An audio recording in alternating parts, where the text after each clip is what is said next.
approach or Ttt approach in simple term. Any UPSC aspirant who are looking forward to clear the examination in the very first attempt with a proper strategical preparation must definitely try this Ttt approach. Let's quickly decode what is this all about. The first T stands for proper identification of textbook, followed by techniques, and the third one is test series. So now, with regard to the first one, that is textbook, an aspirant should identify what is important and what not is important with regard to the UPSC CSE examination. That is the first thing that they should keep in mind. Why? Because as far as UPSC is concerned, there are n number of textbooks that are available in the market. Now, studying from everything is going to consume a lot of time for the aspirants. So what I will suggest is pick and choose what is required from the examination point of view, because this is an examination which is actually requiring you to put a lot of smart work along with your hard work for thorough success. No doubt about it, right? So now we all know with regard to textbooks, the basic of fundamentals of NCERT is compulsory for any aspirant to go through while they're preparing for UPSC. So make sure that you are buying the NCERT textbooks, or you can download from the online website ePathshala for a better understanding. After that, switch to the standard textbooks for the respective subjects like economy, polity, history, etc. But again, do not make a mistake of sticking to one particular textbook. Refer at least to others. And now we are in the age of internet. So now you can literally surf as many materials you want in various websites, through YouTube channels and etc. But now blindly do not follow only one source. You follow few videos which you find convenient, and now from the textbook and from those online resources, you make a hand note which is your treasure. Why? Because these hand notes are made by you. So you know what is important and what is not important. So accordingly, you will categorize your handbook notes. So this will be very useful during your revision days before the examination. So this is one thing that you should keep in mind while you choose the textbook. The second technique talks about techniques. So now, with regard to techniques, people will say you can follow this elimination technique, that elimination technique. But when it really comes to the examination, no matter whatever techniques you know, you get more nervous, and at the end of the day, you literally end up making mistakes, especially for the preliminary examination. So now, usage of techniques has to be in the right manner. There are so many techniques like memory techniques, question paper solving techniques, intelligent elimination technique, etc. But I'm going to tell you a very simplified technique. Point number one, be specific.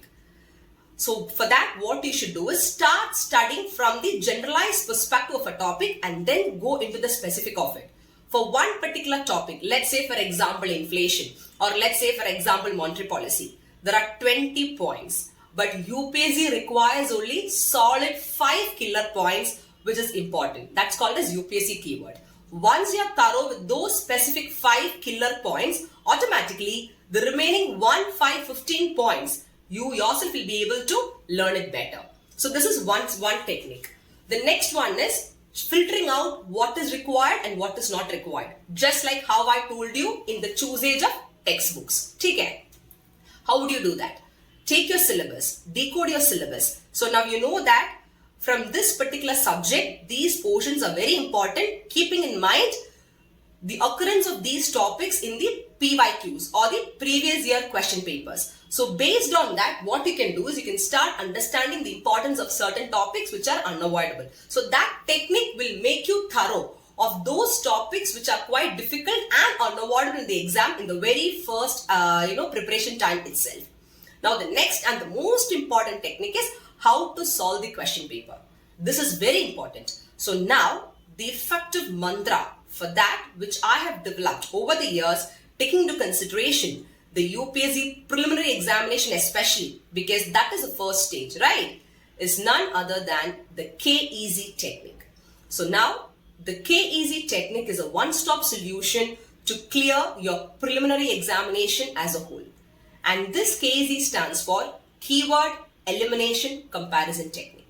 So a detailed analysis of KEZ will be done in the upcoming videos. Okay, but quickly I'll brief out to you.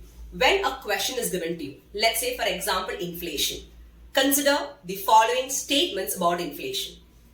You tend to see the word inflation and you then tend to look on to what statements are given. Let's say there are 3 statements. But now people forget to understand what is the question all about.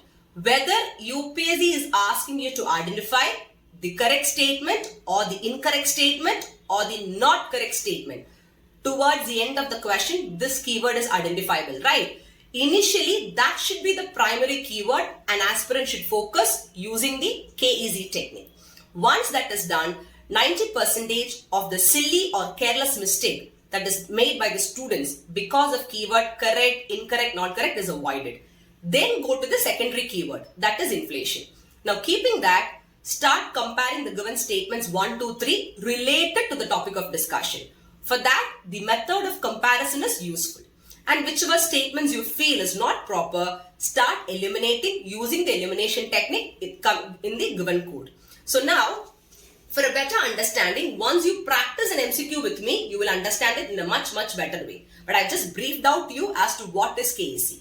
So keyword elimination comparison technique will literally help you people to be error-free in your preliminary examination. That is for sure. I can guarantee you that.